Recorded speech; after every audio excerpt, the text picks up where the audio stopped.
സയ്യിദുന റസൂലുള്ളാഹി സ്വല്ലല്ലാഹു അലൈഹി വസല്ലമയുടെ വഫാത്തിന് ശേഷം പ്രവാചകൻ സ്വല്ലല്ലാഹു അലൈഹി വസല്ലമയുടെ തിരുശരീരം വിശുദ്ധ മദീനയിൽ നിന്നും അപഹരിച്ചു കൊണ്ടുപോവാൻ, മോഷ്ടിച്ചു കൊണ്ടുപോവാൻ നടത്തിയ ഒരു ശ്രമം.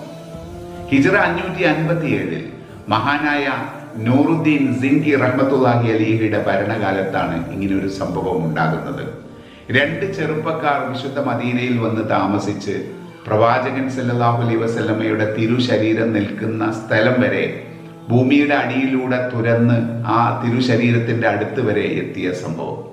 നൂറുദ്ദീൻ സിങ്കി റഹ്മത്തുള്ളാഹി അലൈഹിക്ക് പ്രവാചകൻ സല്ലല്ലാഹു അലൈഹി വസല്ലമ ഈ 2 പേരെ സ്വപ്നത്തിൽ കാണിച്ചു കൊടുക്കുകയും അങ്ങനെ നൂറുദ്ദീൻ സിങ്കി റഹ്മത്തുള്ളാഹി അലൈഹിയും മന്ത്രിയും വിശുദ്ധ മദീനയിലേക്ക് വന്നതുമായ ഒരു സംഭവം.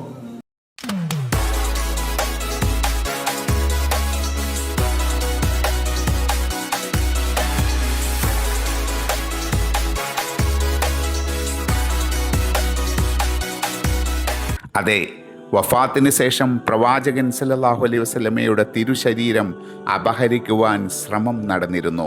പക്ഷേ ആളുകളിൽ നിന്നും താങ്കളെ അള്ളാഹു സംരക്ഷിക്കുമെന്ന് വിശുദ്ധ ഖുർആനിൽ പറഞ്ഞ അള്ളാഹുവിൻ്റെ സംരക്ഷണം ജീവിതകാലത്തെന്ന പോലെ വഫാത്തിന് ശേഷം തുടർന്നും പ്രവാചകന് ലഭ്യമാണെന്നതിനുള്ള തെളിവായിരുന്നു നബി സല്ലല്ലാഹു അലൈഹി വസല്ലമയുടെ തിരുശരീരം അപഹരിക്കുവാൻ നടന്ന വിഫല ശ്രമം.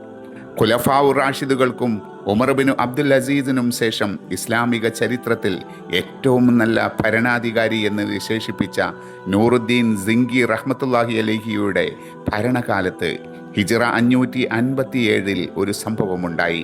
അന്ന് ശ്യാമും ഈജിപ്തും മക്കയും മദീനയും യമനും ഉൾപ്പെടെ അറേബ്യൻ പ്രദേശങ്ങൾ ഭൂരിഭാഗവും നൂറുദ്ദീൻ സിങ്കി റഹ്മത്തുള്ളാഹി അലൈഹിയുടെ ഭരണത്തിന് കീഴിലായിരുന്നു.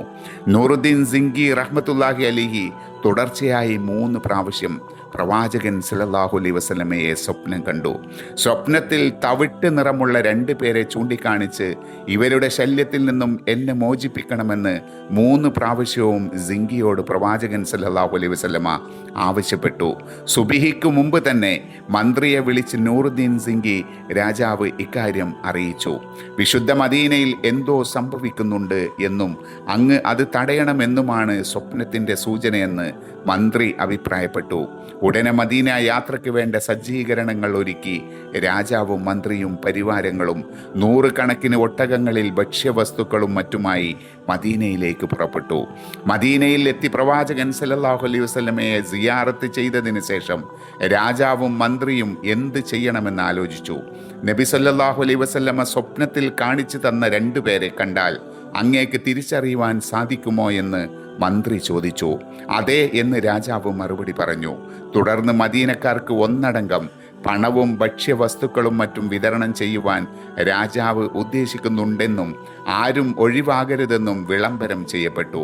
വിളംബരം കേട്ടതു മുതൽ മദീനക്കാരെല്ലാം രാജാവ് താമസിക്കുന്ന സ്ഥലത്ത് അദ്ദേഹത്തിൻ്റെ മുന്നിൽ വന്ന് സംഭാവനകൾ വാങ്ങിക്കൊണ്ടിരുന്നു. രാജാവ് ഓരോരുത്തരെയും ശ്രദ്ധിച്ചു. പക്ഷേ നബി സല്ലല്ലാഹു അലൈഹി വസല്ലമ തങ്ങൾ സ്വപ്നത്തിൽ കാണിച്ചു തന്ന 2 പേരെ കണ്ടെത്തിയില്ല. ഇനി ആരെങ്കിലും വരാനുണ്ടോ എന്ന ചോദ്യത്തിന് ഇനി ആരും അവശേഷിക്കുന്നില്ലെന്ന് ആളുകൾ പറഞ്ഞു. വീണ്ടും ആലോചിച്ചു നോക്കുവാൻ രാജാവ് ആവശ്യപ്പെട്ടു. മൊറോക്കോ രാജ്യത്തു നിന്നും സിയാറത്തിനും ഇബാദത്തിനുമായി 2 പേർ വന്ന് പള്ളിക്കടുത്ത് താമസിക്കുന്നുണ്ട്. അവർ സമ്പന്നരും ധാരാളം സ്വതക്ക നൽകുന്നവരുമാണെന്ന് ആളുകൾ പറഞ്ഞു. രാജാവ് അവരെ വിളിക്കാൻ പറഞ്ഞു. അടുത്തെത്തിയപ്പോൾ ഇവരാണ് സ്വപ്നത്തിൽ കണ്ട 2 പേരെന്ന് രാജാവ് തിരിച്ചറിഞ്ഞു. അവരോട് വിവരങ്ങൾ അന്വേഷിച്ചു. തങ്ങൾ മൊറോക്കക്കാരാണ്. ഹജ്ജ് നിർവഹിക്കാൻ വന്ന് 1 വർഷം മദീനയിൽ പ്രവാചകൻ സല്ലല്ലാഹു അലൈഹി വസല്ലമയുടെ സമീപം താമസിക്കണമെന്ന് ആഗ്രഹിക്കുന്നു എന്നാണ് അവർ പറഞ്ഞത്. സത്യം പറയണമെന്ന് വീണ്ടും ആവശ്യപ്പെട്ടപ്പോൾ അവർ അതേ കാര്യം ആവർത്തിച്ചു പറഞ്ഞു. നിങ്ങൾ എവിടെയാണ് താമസിക്കുന്നത്? പള്ളിക്കടുത്ത് ഖബറുകളുടെ ഭാഗത്തുള്ള ഒരു വീട്ടിലാണെന്ന് അവർ മറുപടി പറഞ്ഞു. അവരെയും കൂട്ടി രാജാവ് നൂറുദ്ദീൻ സിങ്കി റഹ്മത്തുള്ളാഹി അലൈഹി ആ വീട്ടിൽ പോയി നോക്കി. ആ വീട്ടിൽ ധാരാളം ധനം കാണാനിടയായി. അവരെക്കുറിച്ച് നല്ലത് മാത്രമേ ആളുകൾക്ക് പറയാൻ ഉണ്ടായിരുന്നുള്ളൂ. എന്നും നോമ്പ് പിടിക്കും, നമസ്കാരത്തിന് റൗളയിലെത്തും, എന്നും ബക്കീ സന്ദർശിക്കും. ആളുകൾ ധനത്തിൻ്റെ ആവശ്യം പറഞ്ഞാൽ വെറുതെ മടക്കില്ല. രാജാവിന് അത്ഭുതം തോന്നി. വീടിനകത്ത് വിശദമായ പരിശോധന നടത്താൻ തീരുമാനിച്ചു. മുക്കും മൂലയും പരിശോധിച്ചു. നിലത്ത് കണ്ട ഒരു പായ വലിച്ചു നീക്കിയപ്പോൾ ഒരു ഭൂഗർഭ വഴി പ്രത്യക്ഷപ്പെട്ടു. താമസിക്കുന്ന റൂമിൽ നിന്നും പ്രവാചകൻ സല്ലല്ലാഹു അലൈഹി വസല്ലമയുടെ ഖബറിന്റെ അടുത്തേക്ക് തുറന്ന ഭൂഗർഭ വഴിയായിരുന്നു അത്.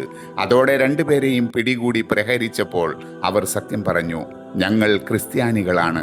പ്രവാചകന്റെ ശരീരം മോഷ്ടിച്ചു കൊണ്ടുപോവാൻ ക്രിസ്ത്യൻ ഭരണാധികാരികൾ ഞങ്ങളെ അയച്ചതാണ്. നിത്യവും തുരങ്കം കുഴിച്ച് മണ്ണ് സഞ്ചിയിലാക്കി ജന്നത്തുൽ ബഖയിലും വീടിനടുത്തുണ്ടായിരുന്ന ഒരു കിണറിലും നിക്ഷേപിക്കും. അങ്ങനെ മാസങ്ങൾ കഴിഞ്ഞു. തുരങ്കം ഖബറിനടുത്ത് ആളുകൾ സന്ദർശനത്തിന് നിൽക്കുന്ന സ്ഥലത്തിന് താഴെ വരെ എത്തിയിരുന്നുവത്രേ. അന്ന് ഭൂമി കിടുകിട വിറക്കുന്നതായി അനുഭവപ്പെട്ടു.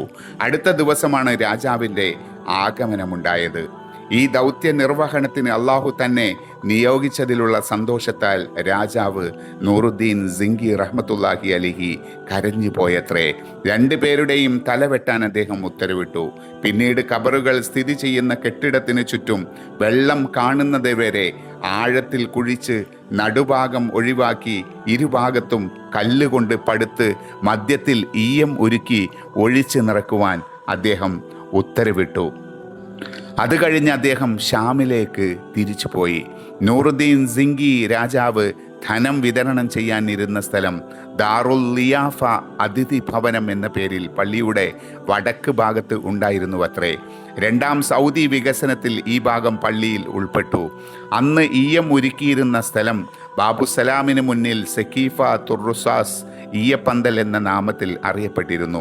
ഹിജ്റ 1397 സൂക്കുൽ കുമാശയിൽ നടന്ന തീപിടുത്തത്തിലാണ് ആ സ്ഥലത്തുണ്ടായിരുന്ന കെട്ടിടം തകർന്നത് എന്ന് മുഹമ്മദ് അൽ ഇല്യാസ് താരീഖ് മസ്ജിദുൻ നബവിയിൽ പേജ് നമ്പർ 180 പറയുന്നു.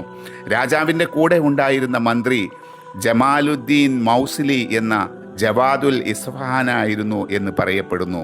നൂറുദ്ദീൻ സിംഗിയുടെ പിതാവിൻ്റെ കാലം മുതൽ അദ്ദേഹം മന്ത്രിയായിരുന്നു അത്രേ.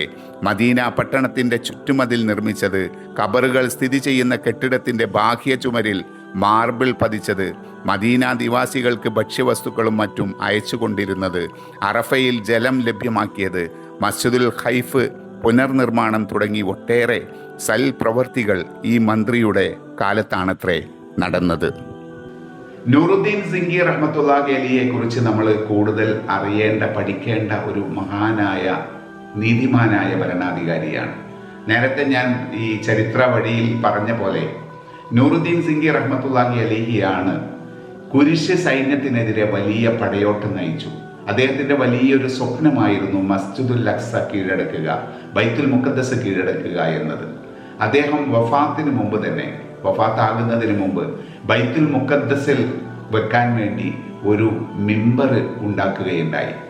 പക്ഷെ അദ്ദേഹത്തിൻ്റെ ശിഷ്യനും അദ്ദേഹത്തിൻ്റെ ഭരണാധികാരിയുമായിരുന്ന, അദ്ദേഹത്തിൻ്റെ ഈജിപ്തിലെ ഗവർണറുമായിരുന്ന സുൽത്താൻ സലാഹുദ്ദീൻ അയ്യൂബിയാണ് പിന്നീട് അതേ മിമ്പർ, നൂറുദ്ദീൻ സിംഗി റഹ്മത്തുള്ളാഹി അലൈഹി നിർമ്മിച്ച അതേ മിമ്പർ മസ്ജിദുൽ അഖ്സയിൽ സ്ഥാപിക്കുന്നത്.